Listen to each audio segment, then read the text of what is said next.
Finally, when I make a goofy face, we go live. Hey, everybody, I'm Haley Gray. I am the founder of the Women's Entrepreneur Network. It never fails that as soon as I make a goofy face, we finally get live because we've been sitting here waiting at and staring at it. And this is our October 20th, 2022 WEN Talk. And we have 6 amazing speakers lined up for you here today. I cannot wait to get started. Welcome, Dr. Atoya Hodges.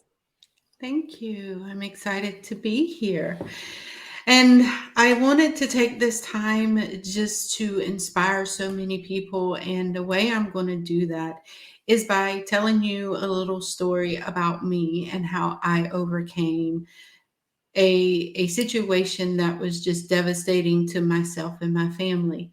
So it started in August 3rd, 2017. I was heading to work. And at this point, I owned a mental health company that was in 3 different states.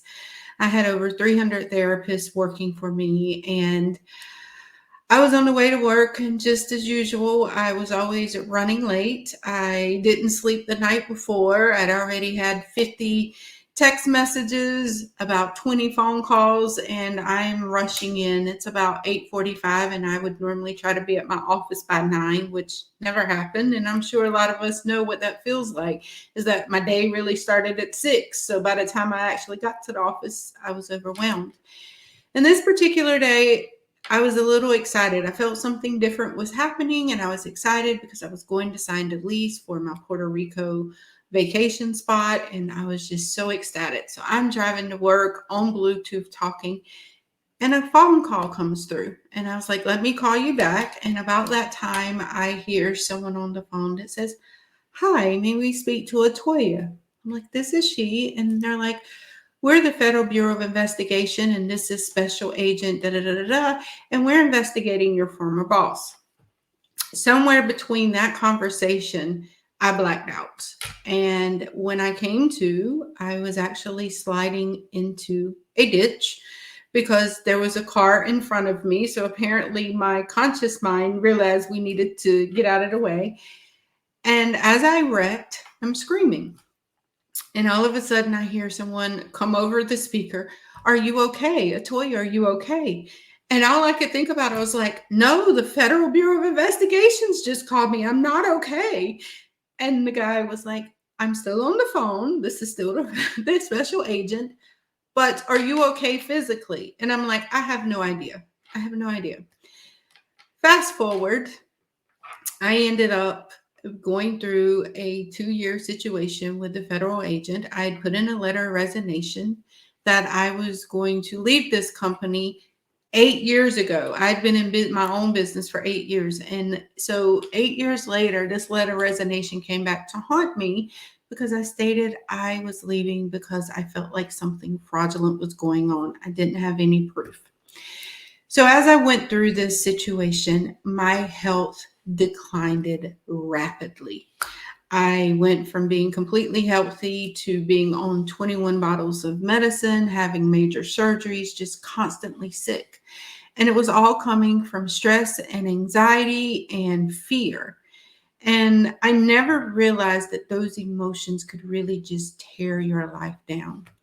So I ended up having to plead guilty because if you know anything about the Federal Bureau of Investigations, they win all their cases and they're going to make sure you do as they want you to. And so I ended up pleading guilty for a crime that I did not commit. And I did it to protect a lot of people. I did it to protect my company, my employees, my family members that own businesses. And so on June 30th, 2018, I walked away from everything I knew, my children, my family, and I took that walk.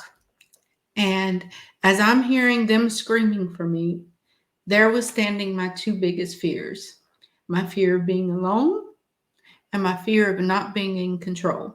They were standing there waiting on me, and they nicely ushered me into my cell. Fast forward a few months later, my whole entire life and everything I knew started crashing. All my bank accounts had been seized or frozen. I had to give up my business before I even left. I had to sign things over. And so I'm hearing and listening to the emails and the calls when I would have talk to my family, just about how everything was just disappearing. Everything I'd worked my entire life was gone. And I remember walking outside crying. And I was like, why me? Why me, God? Why is this happening to me? I have done so much. I've done this. I've worked so hard. Why do I not get a break? And at that point, I heard the message. Stop looking at what you lost and start focusing on what you have. What are your strengths? And from that moment, I walked back in and I realized that I had spent my entire life taking care of everybody else, making sure everyone else was good. And for the first time in my life, I had no one to take care of but me. And that's when self care became so imperative into my life. It's because I realized that the reason I was staying sick and the reason I was always so stressed out and the reason I was running around the world just trying to appease everybody was actually killing me. And the fear of being alone and the fear of losing control all stood right there in my face, and I had to face those. So, as I began to start taking care of myself, I also began looking at my strengths. I did a SWOT analysis on me. Like, what are my strengths? What are my weaknesses? What are my opportunities? And what are my threats as I'm in this location? It took me going to prison to realize that I'd been living in prison my whole entire life, that I was living in the boxes that everyone had dictated that I was supposed to live in, living in the world of society where I was trying to meet all the goals and be an overachiever and have 6 degrees and have all these cars and this amazing lifestyle because I always was told that that's what it meant to be successful. But sitting in prison, I got a whole new idea of what being successful truly meant. And so I looked at my strengths and I decided to go and start teaching. So I ended up starting to teach in the prison GED programs. I had so many people graduate. I started teaching business development, bookkeeping, resumes. I started giving back to individuals who needed my strengths. And my strengths was education and knowing how to do all of this. When I got home a year later, life was completely different.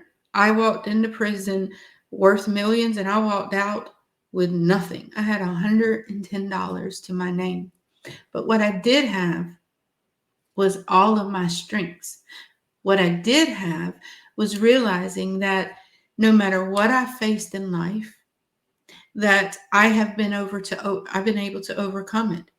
That no matter what showed up, I survived it because I was still breathing. And it was like having that mentality took away the fear of feeling as though I failed or feeling as though I needed to worry about the future because I had proof over my entire life that I've been able to survive anything that has came at me.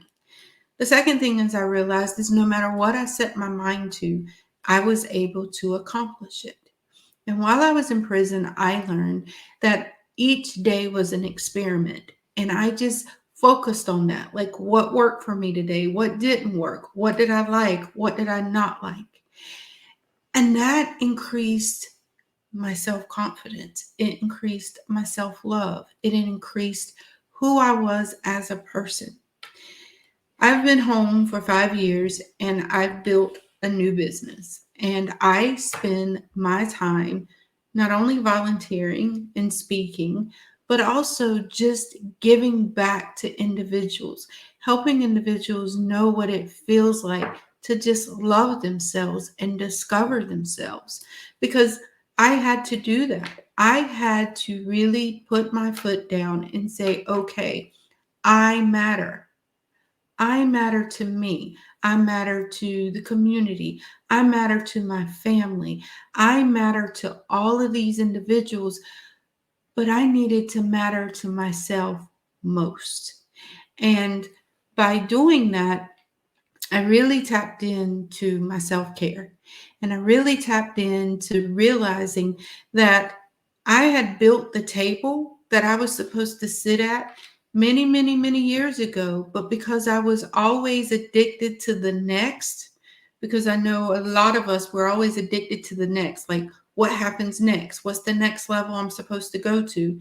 That I was never appreciating that in the moment my table was ready, that I was already sitting at the table that I was supposed to sit in, but I was too focused on everything else to even recognize where I was at, who I was, and what I expected in life, and what truly, truly, truly made me happy. And so my message to everyone is today is that no matter what we go through, no matter how much we think we've lost, no matter what we're facing, that we can change our perception of everything, that we can look back at those things and be grateful for them because they help make us a stronger person. They helped us see things that we were not able to see when we were in the midst of everything that was going on. And it made me realize that when each individual takes time to get to know who they are, and when they take time to really embrace themselves and to love themselves, that flows out into every bucket of our life. I often tell a lot of my clients that just imagine a bucket, and when you pour into you and you continue to pour into you, it overflows into all the other buckets that you need to fill. Because most of us carry so many buckets. We're mothers, we're fathers, we're brothers and sisters, we're aunts and uncles, we're friends, we're workers, we're entrepreneurs. We carry all these buckets. And if we don't fill our bucket first and we're trying to fill all those buckets, we're going to always feel depleted. And when we're depleted, we're taking away from us. And then we're taking away from everyone else. So my message today is to embrace you, to love you, to cherish you, get to know you, figure out what your boundaries are, figure out what works for you. Do a SWOT analysis on yourself. Figure out what your weaknesses are and what your threats are and see how you can neutralize them. Take that information and say, okay, if I procrastinate, understand that whatever your strengths and weaknesses are and your opportunities and threats are as an individual, that is also what it is at your workplace. That is also what you see in your business. We don't get rid of a weakness just on personally and it doesn't flow into those other areas. And when entrepreneurs and individuals like really tap in to that individual SWOT analysis, and when they begin to build their business, if they're focusing on their values, then your business would explode. Your life will explode in the way that you desire, in the way that you appreciate.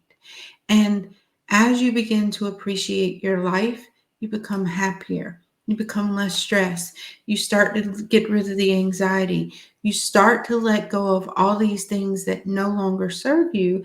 And part of that is because you've accepted you. You've developed those boundaries, not only in your personal life, but also in your professional life.